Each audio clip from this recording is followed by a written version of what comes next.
about the right to farm ballot measure crops up again in the Ozarks. Good evening, everyone. Thanks for joining us. I'm Jennifer Kilman. Good to have you along here at 10. Once again, I'm David Oliver. Former Lieutenant Governor Joe Maxwell was in Springfield today to talk about his opposition to this issue, just as many in Missouri's agricultural industry met at the fairgrounds for today's Manure Expo. New at 10 tonight, Matt Lupoli is here with us with more on Amendment 1, which all Missourians will see on the August 5th ballot. Matt. Jennifer and David, supporters say the right to farm amendment, which would give agriculture constitutional protection, will be good for farms big and small. Opponents like the former lieutenant governor say its vague language could lead to future trouble. I am a farmer. I'm proud to be a fourth-generation farmer in Missouri. And whether you live on the farm or in the towns, that this amendment is really about extending large corporations, foreign corporations, the same rights and protections that family farmers in Missouri already have. Former Lieutenant Governor Joe Maxwell says Amendment 1 isn't necessary for the protection of family farmers. He believes it's more about big business and foreign interest. Like China has done over 50,000 acres in Missouri. In August, Missourians will be asked to vote on the right to farm issue with a question like this one. A yes vote will amend the Missouri Constitution to guarantee the rights of Missourians to engage in farming and ranching practices subject to any power given to local government under Article 6 of the Missouri Constitution. A no vote will not amend the Missouri Constitution regarding farming and ranching. At the Manure Expo in Springfield, one farmer who supports the measure says he believes it will help him stay competitive. We like to have the right to be able to go and make adjustments, and if they are correct in that it's good for the animals or good for the crops. And industry representatives support it for farms big and small. Some of the opponents say it's about foreign ownership. No, it isn't. It doesn't have nothing to do with that. It doesn't have anything to do with GMOs. It doesn't have anything to do with corporate farming. We think it gives us a leg up in any kind of legal challenges that would come to any farm, regardless of size. Several organizations and companies support the measure, including the Missouri Farmers Care, Monsanto, and the Missouri Farm Bureau. On the other side of that, the Missouri Farmers Union, Missouri's Food for America, and the Missouri Alliance for Animal Legislation have opposed it. All right, Matt, thank you. Now for more political coverage here at 10. People in Greene County that want to vote in the August primary have one more day to register. You can apply at libraries, colleges, city halls, and the county courthouse. Registrations will also be accepted if they are postmarked by July 9th. The August 5th ballot features 4 party primaries: Democrat, Republican, Libertarian, and Constitution, along with 5 statewide issues. When registering, be sure to take your driver's license or another form of identification. Missouri Governor Jay Nixon has now vetoed 2 bills that would have changed the definition of captive deer, making them livestock.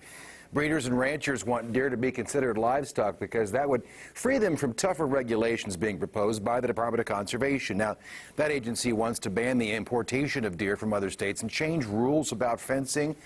Governor Nixon argues this legislation takes away power from the Department of Conservation and could also, he says, hurt the state's efforts to protect deer from disease. The bill's sponsors, though, believe the governor's vetoes can be overturned. Jamie Warner joins us now with your Ozarks First forecast. I think you put it nicely before. Summer is struggling for us. Yeah, it just doesn't want to stick. And even though we saw some hot weather yesterday, today wasn't bad. High today of 84 here in Springfield. And it looks like we've got some comfortable summer weather for the next couple of days. The rain is pushed out of the area. We had one round this morning. It was a bumpy ride last night after midnight for many of us here, at least north of the state line. And then we had some storms late this afternoon and this evening south of the state line across northern Arkansas. That activity has now slipped south of I-40.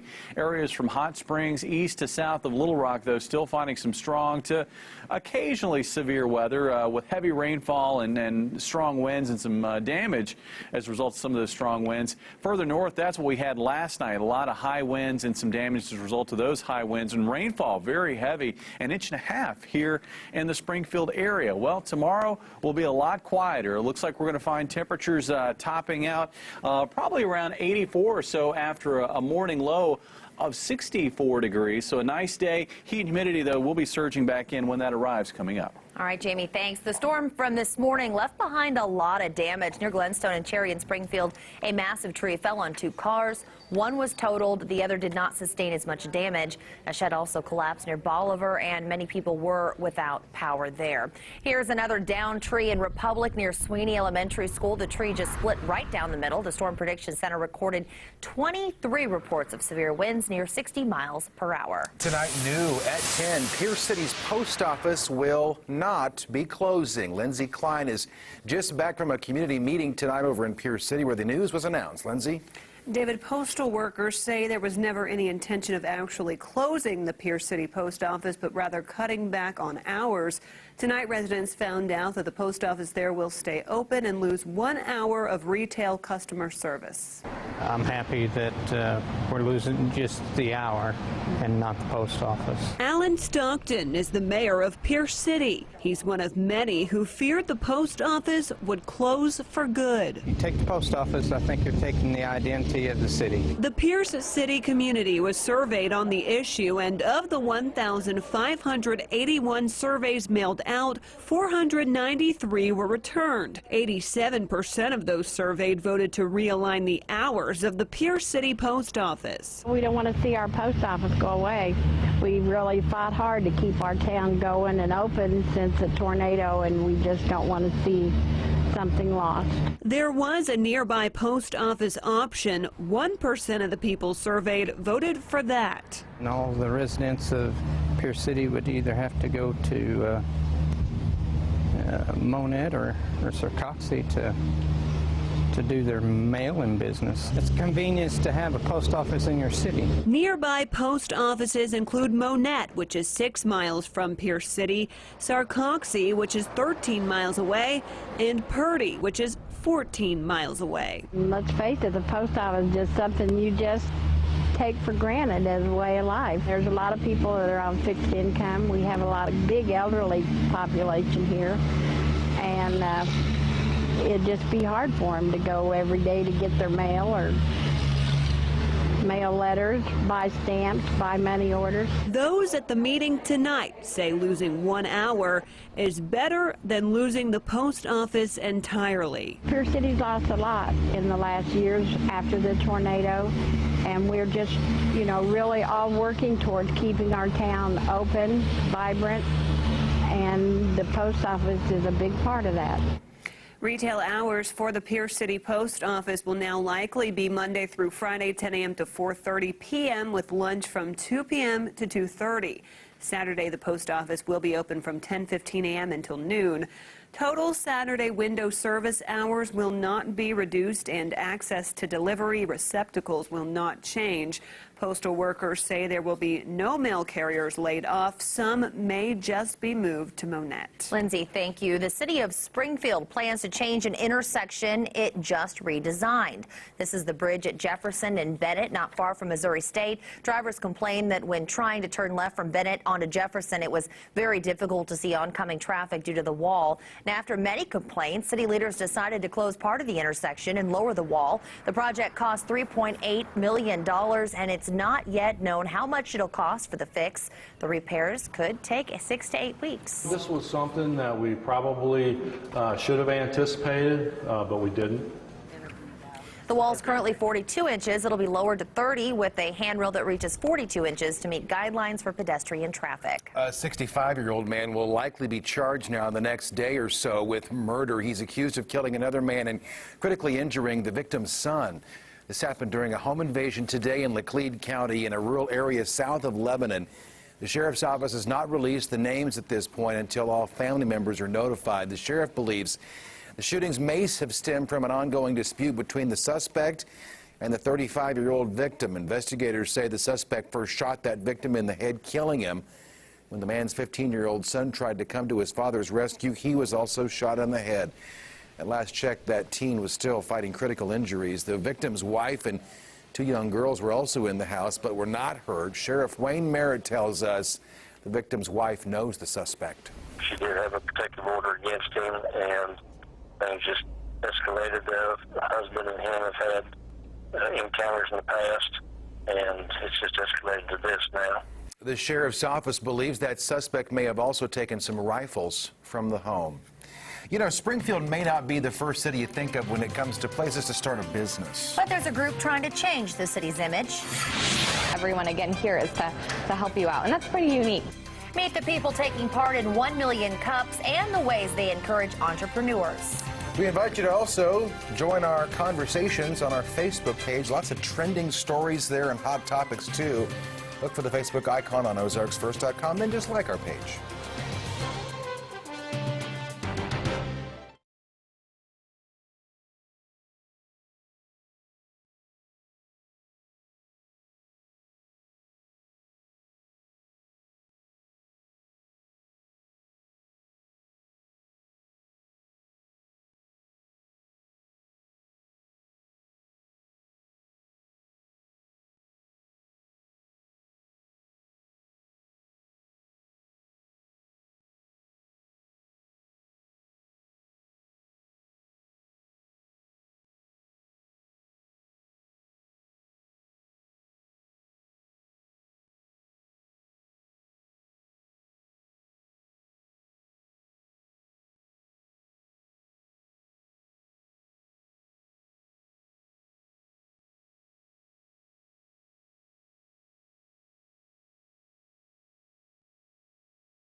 Now to an Ozarks Originals report. When you think about cities for entrepreneurs, New York or San Francisco might come to mind. But there's a group trying to add Springfield to that list that you might think of. Laura Kennedy has the story tonight about the changing face of business here. For more than 35 weeks now, the E-Factory downtown has hosted 1 Million Cups Springfield. Each week, 2 startup companies present their ideas, network, and get valuable feedback from the community. It's 9 a.m. on a Wednesday, and that means you'll find Rachel Anderson at 1 Million Cups. I'm always learning something new, meeting other really great people, getting good ideas. But this day is a little different. After attending for months, watching other businesses pitch, this time she's taking the stage. Well, we want to shift everyone's thinking. Anderson has started a tech company called Alumni Spaces. So our clients right now are focused on alumni associations, the Springfield chapter, the Mizzou Alumni Association, or, the University of Florida. She and 2 colleagues have a website that helps associations and chapters connect with their alums across the country. So right now organizations are really kind of taking a duct tape approach. Like each company that presents at 1 Million Cups, she prepped a 6-minute presentation and then took questions from the nearly 100 attendees. How would you respond to that statement? You can put something out there and say, here's something I'm facing, what do you think? And not, feel too vulnerable, because everyone, again, here is to help you out. And that's pretty unique. And that was ultimately the goal when this program was brought to Springfield. They have a room full of advisors, investors, mentors, entrepreneurs, students and people in the educational program, and we are all there to help them. Devin Dillon helped organize this movement because he wanted people to answer yes to this question. Is Springfield considered a startup community? Anderson wanted to be based here because she also saw the growing support for startups like hers. In cities like LA, New York, Chicago, San Francisco, it's a little harder to break in. And a big part of breaking into the Springfield community is 1 Million Cups. So I think it's really great that Springfield is kind of fostering the entrepreneurship culture, and it's something I want to be a part of. 1 Million Cups is free to attend every Wednesday morning at 9 at the E-Factory. If you have a startup company, it's also free to present. Just contact 1 Million Cups Springfield. Jamie's back again with another check of our forecast. And it's looking good for the next couple days. We're back to quiet weather, pretty comfortable as well in terms of temperatures and humidity. But we've got some more summer that we'll be dealing with later this week and into this upcoming weekend. Will that stick around, though? Will that round of summer weather stick around? We'll have details in your full forecast coming up.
And now weather with Color 10 News Chief Meteorologist Jamie Warner. Well, the good news is tonight we're going to be able to get some sleep. We're not going to have to worry about thunderstorms late in the night. Looks like a quiet night from here on out and a pretty comfortable night, too. Temperatures are cooling off fairly nicely. It's in the low 70s currently in Springfield. And a lot of the reason is because of this cool front that's moved through. And behind that cool front, we've got dry air beginning to make its way in. Dew points are now in the mid-60s, and they will continue to drop. And it looks like our temperatures by morning will be in the low to mid-60s to start out the day on Wednesday. And here in July, that's a pretty good morning. Now, we did have some thunderstorms ignite this afternoon.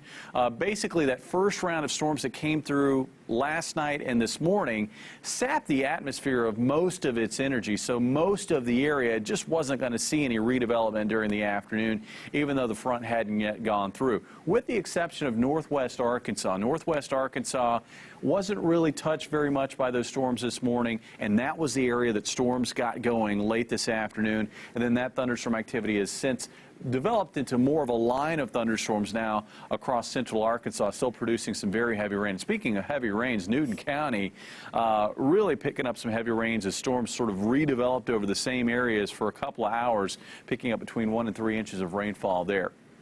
For tonight, risk of storms has moved out of the area, and looks like that activity will continue to push south with the front. Feel good air moving in behind that front will spread south and in northern Arkansas as well. High pressure in control tomorrow. We'll find mostly sunny skies, low humidity, and afternoon highs in the low to mid 80s. That's a good day.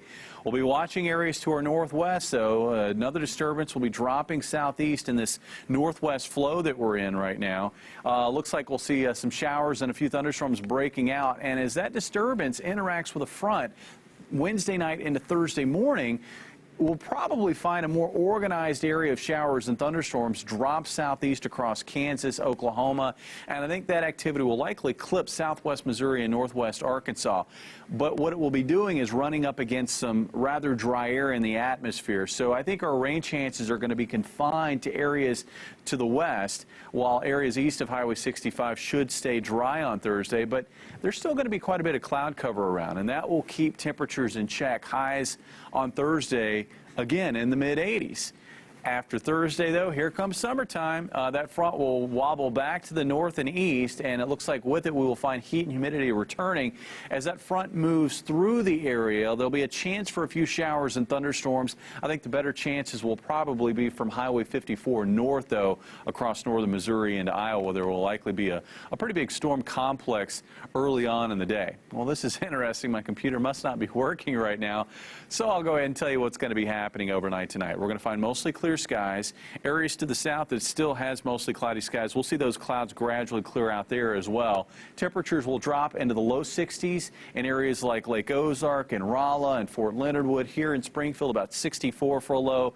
Areas to the south, we're going to find overnight temperatures there dropping also into the mid 60s. And then tomorrow, with mostly sunny skies, it's still going to be very comfortable. 83 for a high in Lake Ozark, 84 here in Springfield, mid-80s also across northern Arkansas. What makes it feel so nice is the fact that we're going to be knocking out that humidity with the passage of that front.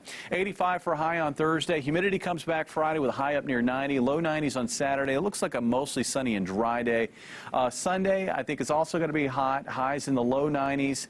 There'll be a slight chance for a shower or thunderstorm as the first in a series of fronts makes its way into the Ozarks. Maybe a better chance for a few showers and thunderstorms Sunday night into Monday, and then things will gradually cool off and dry out as we head through Tuesday into the middle of next week. Looks like lows dropping back into the low to mid 60s with afternoon highs dropping back into the low to mid 80s. So you said it earlier, Jennifer. I've been saying it all evening long. Summer just does not want to stick this summer.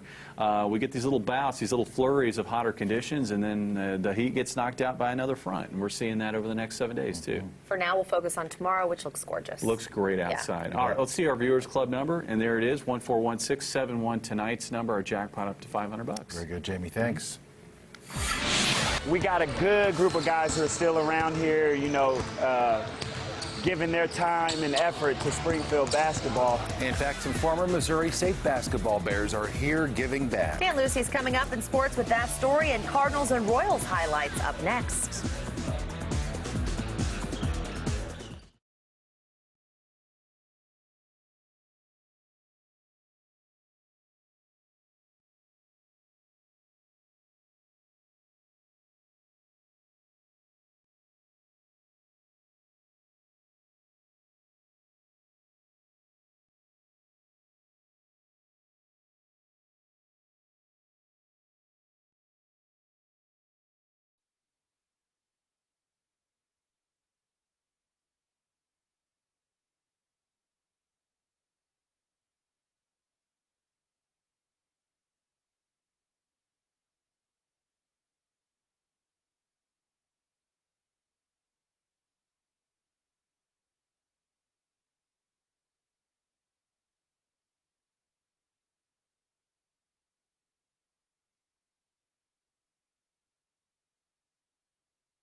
And now Color 10 Sports, winner of the Edward R. Murrow Award for sports reporting. Here's Dan Lucy. Reports out of Boston tonight say that the St. Louis Cardinals may be interested in trading for Red Sox starting pitcher Jake Peavy. The 33-year-old is 1-7 so far this season in Boston. Meanwhile, Cards hosting Pittsburgh tonight. Former Springfield Cardinal Colton Wong would put the Cardinals on top in the second. 2 on and 2 out, and Wong would shoot the gap in right center. Johnny Peralta and Oscar Taveras both score to make it 2-0 St. Louis. But Pittsburgh would rally top of the fourth inning. Pedro Alvarez would take this one deep to right center over the National League Championship sign, a 2-run shot, and we are all tied up at 2. Then in the fifth inning, the Pirates would take the lead. Andrew McCutchen would go opposite field, this time over the wall and into the Cardinals bullpen. Another 2-run bomb. That made it 4-2 Pirates. But St. Louis would tie it up 2 on for Matt Holliday. He shoots the gap in left center. This one would bounce off the boards out there. Matt Carpenter and John Jay both come in to score, and it was a 4-4 game. Then we move to the bottom of the ninth inning. 4-4 Colton Wong. Springfield class of 2012 with a rocket to right. A walk-off home run for the second consecutive night. Cards take it 5-4. Springfield had the night off. KC Royals took on Tampa tonight in Florida. KC looking for its second straight win at the Trop. Royals Jason Vargas on the mound. Runner at second, and Vargas gets Ryan Hannigan to end the inning. In the fourth inning, the Rays' Jeremy Hellickson would strike out Salvador Perez swinging. Perez would remember that, though. Fifth inning, Eric Hosmer up to bat for KC. He singles to left. That would move Lorenzo Cain over to third, and that would put runners on the corners for Salvador Perez. This time, he would ground out to short. That's good enough to score Cain to make it a 1-0 Royals lead. But in the sixth inning, the Rays would rally. Evan Longoria would rope this one to right. Ben Zobrist and Brandon Guyer both score to make it 2-1 Tampa. And then in the eighth inning, James Loney would double into the right field corner. And Guyer scores on this RBI double. That made it 3-1. KC would rally late, but Tampa goes on to win the final from Florida 4-3. Football season is right around the corner. In fact, the Kansas City Chiefs will report to camp in a little more than 2 weeks. But before the Chiefs can invade St. Joseph, the Griffins have to leave, as in the Missouri Western Griffins. When the Chiefs moved training camp to St. Joe 5 years ago, they built an indoor training facility and then renovated the locker room, weight room, and the stadium. Missouri Western gets to use all those facilities all year long, except for 3 weeks in late July and early August, but they don't mind moving. Leading up to today, we've been kind of packing and getting things ready, preparing for today, actually, for our trailer to get here, and then we're going to clean out our locker room, equipment room, and make room for the Chiefs for their equipment and supplies. Got here at 9 a.m., just sort of got ready to, put everything on a truck and get everything out of here. This has sort of been a work in progress for about a month now. When we know it's coming, it's the time of year. Summertime is sports camp time around the Ozarks, and this week a couple of former Missouri State basketball players are giving back to their community. In our Bear Nation report, Devin Mitchell and Anthony Chavies are conducting their basketball camp. It's the second year for this camp that's being held at the courts over on East Kearney. Both Chavies and Mitchell played for the Bears starting in 2004, and both have played professionally in Europe for years. But in the summer, they return to the Ozarks to visit friends and conduct these camps. We've been pretty fortunate. We've had good basketball players and good people. Right. And that means a lot. We got a good group of guys who are still around here, giving their time and effort to Springfield basketball. Everything's about giving back to the kid, and the point and the fact that we can do it here in my hometown. I grew up watching older people, and now you say they grew up, they look up to us now, and it's a good feeling. It's a blessing to be able to come back and do something like this. Congratulations to those guys. The Springfield Lasers in Austin, Texas tonight. World Team Tennis match tied at 17 in the fifth set. Lasers won both the men's doubles, women's singles tied at 3. Now, before the match, the Lasers announced that Anna-Lena Gronefeld will miss the rest of this season with a hip injury, and she injured that last night here in Springfield. Lasers were up during our 9 o'clock news over on KOCO, so it's things going are tightened back up. and forth. It's exciting. Okay, it is exciting. Thanks, Dan. We'll be right back.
Here are tonight's winning lottery numbers.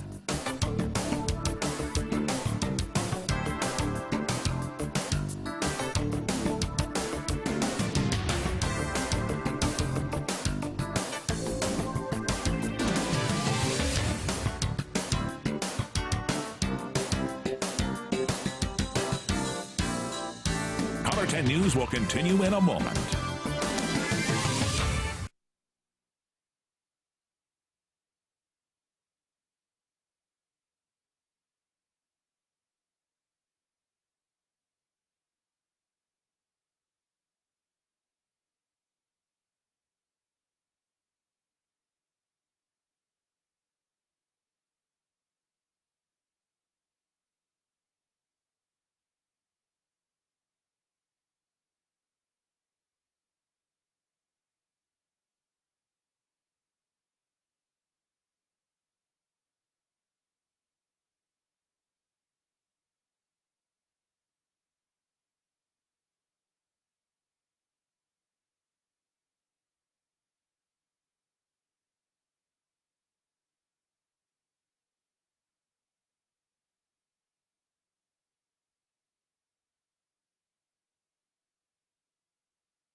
Summer is hiding. Yeah, it kind of is. Come out wherever you are. Well, we saw a little bit yesterday. It did manage to make it into the low 90s, and we're going to see some more later this week. But right now, we're in a sort of a quiet spell. You guys stop it. Quiet spell for Wednesday and Thursday. And then there it is, peekaboo. There's summertime once again by the end of the week. Peekaboo, there it is. If it's 80 degrees, it's summer. I mean, it's summer, that's true. Very good point. Thanks for watching, everybody. Have a good night.